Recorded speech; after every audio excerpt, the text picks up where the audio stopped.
Friends question number 5 solve करेंगे। Question क्या दिया हुआ है हमें, check whether 6 to the power n can end with the digit 0 for any natural number n। यानी कि ये कोई नंबर है 6 टू द पावर n, इसे हमें क्या चेक करना है कि ये नंबर 0 से एंड हो सकता है या नहीं। यानी कि ये नंबर जब हम सॉल्व करेंगे, सॉल्व करने के बाद कुछ भी आएगा तो इसकी एंड में 0 आ सकता है या नहीं, ये हमें चेक करना है, प्रूव करना है। तो इसका कॉन्सेप्ट क्या है, हम क्या कॉन्सेप्ट लेकर चलेंगे। इफ अ नंबर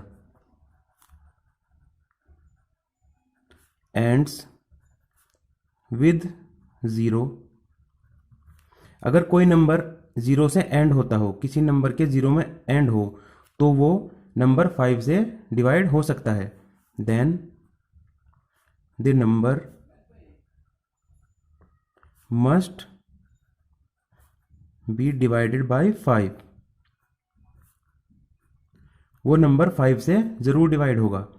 तो अगर 6 टू द पावर n, जहां पर n कोई नेचुरल नंबर हो, एक कोई ऐसी इसकी वैल्यू आती हो जिसके एंड में 0 हो, तो वो नंबर भी 5 से डिवाइड होना चाहिए और उसके फैक्टर्स में 5 जरूर होना चाहिए। ठीक है, तो हम 6 टू द पावर n के फैक्टर्स कर लेते हैं। तो 6 to the power n equals to 2 into 3 की पावर n। इसको हम 6 को लिख सकते हैं 2 इंटू 3। इसका क्या मतलब है, means that it does not have prime factors other than 2 and 3। यानी कि इसके कोई भी फैक्टर्स नहीं है 2 और 3 के अलावा। तो इसमें 5 भी नहीं है, और 5 नहीं है तो ये नंबर 0 से एंड नहीं हो सकता। तो हम क्या कह सकते हैं, hence 6 to the power n do not have factor 5, then 6 to the power n cannot ends with a digit 0। 6 to the power n 0 के साथ एंड नहीं हो सकता, और हमें यही प्रूव करना है। फ्रेंड्स क्वेश्चन नंबर 6 सॉल्व करेंगे। क्वेश्चन नंबर 6 क्या है, explain why 7 into 11 into 13 plus 13, एक ये नंबर दिया हुआ है, एंड सेकेंड नंबर है 7 into 6 into 5 into 4 into 3 into 2 into 1 and plus 5, एक ये नंबर दिया हुआ है, आर कंपोजिट नंबर्स। हमें ये एक्सप्लेन करना है कि ये दोनों नंबर्स कंपोजिट क्यों हैं। तो फर्स्ट नंबर हमारे पास क्या है, फर्स्ट नंबर है 7 इंटू 11 इंटू 13 प्लस 13। इसको हम सॉल्व करेंगे तो क्या आएगा, 77 इंटू 13 प्लस 13। फर्दर सॉल्व करेंगे 1001 प्लस 13 एंड इक्वल टू 1014। अब इसको सॉल्व करने के बाद हमें क्या नंबर मिला है, 1014। अब हम इसको फैक्टराइज कर लेंगे 1014, क्योंकि कंपोजिट नंबर क्या होता है, जिसको हम उसके प्राइम फैक्टर्स के प्रोडक्ट के रूप में लिख सकते हो। तो प्राइम फैक्टर्स करने के लिए हम इसको फैक्टराइज करेंगे, 2 से करेंगे पहले, 2 5 ज़ा 10, 2 0 0, 2 7 ज़ा 14, अगेन 3 से करेंगे, 3 1 ज़ा 3, 3 6 ज़ा 18 एंड 3 9 ज़ा 27। अगेन हम 13 से करेंगे, ये आएगा 17, और 17 1 ज़ा 17।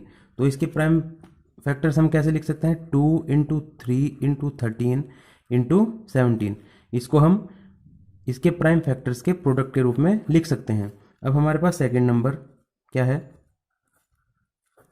सेकेंड नंबर है 7 into 6 into 5 into 4 into 3 into 2 into 1 plus 5। हम इसको सॉल्व कर लेते हैं, 42, 5 4 जा 20, 5 4 जा 20 इंटू 3 2 जा 6 into 1 plus 5, 42 into 120 plus 5।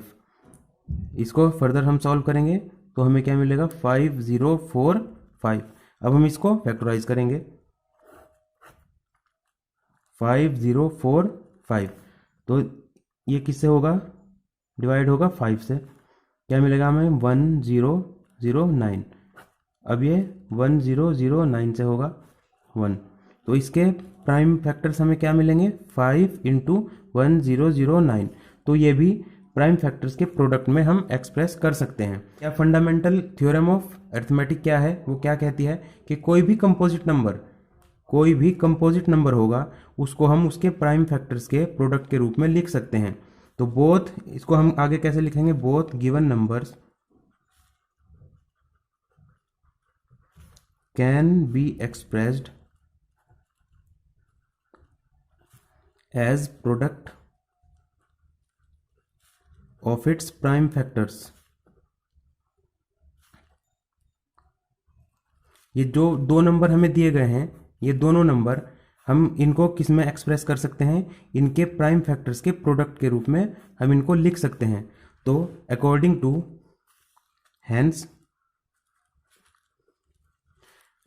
To fundamental theorem of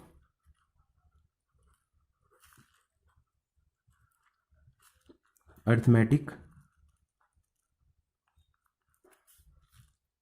we can say that both numbers are composite. Both given numbers are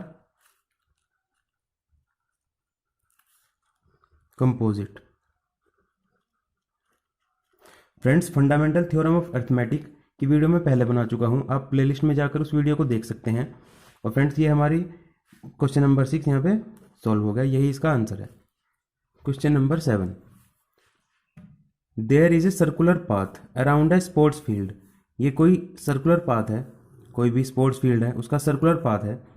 Sonia takes 18 minutes to drive 1 round of the field. Sonia इस पूरे फील्ड का एक चक्कर लगाने के लिए कितने लेती है, कितने मिनट लेते हैं, 18 minutes. While Ravi takes 12 minutes. Ravi इस पूरे फील्ड का चक्कर लगाने के लिए कितने मिनट्स लेता है, 12 minutes. Suppose they both start at the same point. हम मान लेते हैं कि उन दोनों ने यहाँ से स्टार्ट किया एक ही पॉइंट में। एट द सेम टाइम पे स्टार्ट किया और सेम डायरेक्शन में, मान लिया वो इस डायरेक्शन में, सेम ही डायरेक्शन में वो दौड़ना शुरू किया उन्होंने। आफ्टर हाउ मेनी, अब क्वेश्चन क्या है, आफ्टर हाउ मेनी मिनट्स, यानी कि कितनी मिनट के बाद। Will they meet again at the same starting point, वो दोनों यहाँ पर इस स्टार्टिंग पॉइंट पर कितने मिनट के बाद मिलेंगे। तो अब देखिए, इसका जो सेम टाइम है, उनके दोबारा मिलने का जो टाइम है, उसको निकालने के लिए क्या है कि सोनिया और रवि जिस जगह से चले उसी जगह पर मिलने के लिए क्या होगा, जो इनका दोनों का टाइम है एक चक्कर पूरा करने का 18 मिनट और 12 मिनट, इन दोनों का एक ही मल्टीपल होना चाहिए वो टाइम, और लीस्ट मल्टीपल होना चाहिए। तो लीस्ट क्या होता है, LCM, लीस्ट कॉमन मल्टीपल।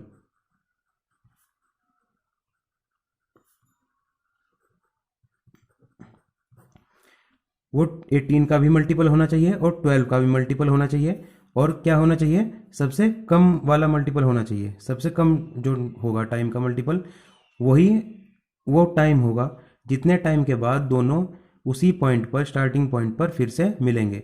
तो हम इनको पहले क्या करेंगे, इनको फैक्टर्स में लिखेंगे। 12 को हम कैसे लिख सकते हैं, 2 इंटू 2 इंटू 3, 2 टू जा 4 3 जा 12, 2 स्क्वायर इंटू 3। और 18 को हम कैसे लिख सकते हैं, 2 इंटू 3 इंटू 3, 2 3 जा 6, 3 जा 18, 2 इंटू 3 स्क्वायर। अब LCM हम कैसे निकालते हैं, जो हमारे फैक्टर्स हैं उनकी हाईएस्ट पावर हम लेंगे, जो भी दोनों के फैक्टर्स होंगे। तो 2 है, 2 की हाईएस्ट पावर क्या है, 2, 2 की पावर 2 इंटू 3 एक फैक्टर है, इसकी हाईएस्ट पावर क्या है 2, तो 3 की पावर 2। तो इसको फर्दर सॉल्व करेंगे, 4 इंटू 9, LCM इक्वल्स टू 36। इनका LCM क्या आ गया, 36। तो ये वो कॉमन मल्टीपल है और लीस्ट मल्टीपल है जो दोनों टाइम का, 18 मिनट्स का और 12 मिनट्स का, जिसके बाद जितने टाइम के बाद सोनिया और रवि फिर से उसी जगह पर मिलेंगे। तो हम क्या लिख सकते हैं, hence they will meet again at the same time at the same starting point after 36 minutes.